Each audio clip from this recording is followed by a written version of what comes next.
Hello, this is Celestine, 22 years old. I'm from Republic Democratic of Congo. I am currently doing medicine in Uganda,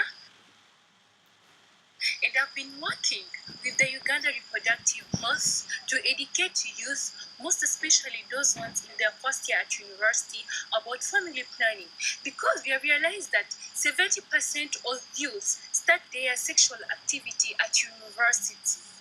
I've been also involved in counseling mothers in their antenatal and postnatal visit on family planning and birth spacing.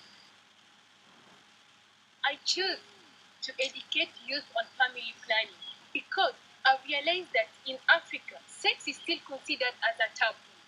So many youth have a poor access to family planning methods and limited access to contraceptives.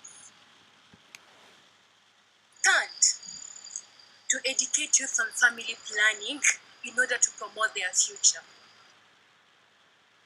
This video, I'm talking principally about family planning. As a definition, family planning is simply deciding the number and the spacing of your children through use of contraception. Family planning enables youth to prevent unwanted pregnancies, HIV, and sexual transmitted diseases. We have several types of contraceptives, such as abstinence, which is the total prevention from having sex. We have correct use of calendar method, and we have the third one, which is the mostly used by youth, which is condoms, female and male condom. They will prevent you from getting unwanted pregnancies, HIV, and STIs. But sometimes the condom can break during sexual intercourse. In such situations, we have emergency contraceptives such as spermicides and intrauterine devices. Those ones will prevent fertilization and you cannot get pregnant. We have implants which are inserted beneath the skin and they can stay for 1 to 3 years. After that one, we can also use injectables. They can be injected every 3 months. And lastly, we can use dual contraceptives.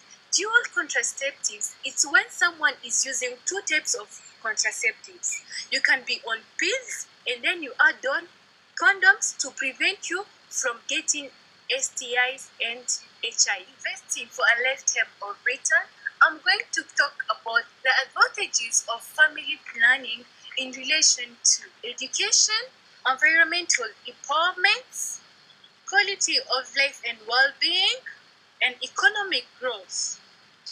On education, proper use of contraceptives will prevent from unwanted pregnancies, HIV, some infections which can lead to infertility, and removal of the uterus. All the above will prevent the young girl to complete school. As youth, we are the future leaders of tomorrow. If we drop from school, we become infertile. We die from HIV. Where are we headed?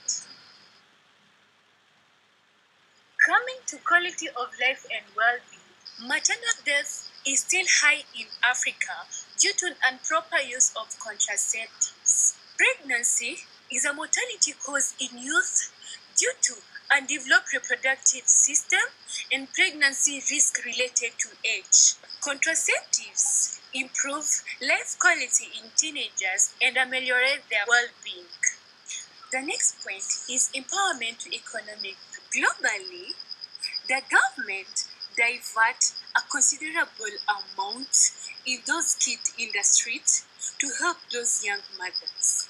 This will eventually prevent enough national saving, which is a major factor for a country to develop. The last point, which is environmental health, contraceptives will help to reduce the number of miserable kids in the streets. Thank you for watching this video. It will be an honor not only to be a candidate but to participate in the International Conference on Family Planning, Rwanda 2018. Thank you.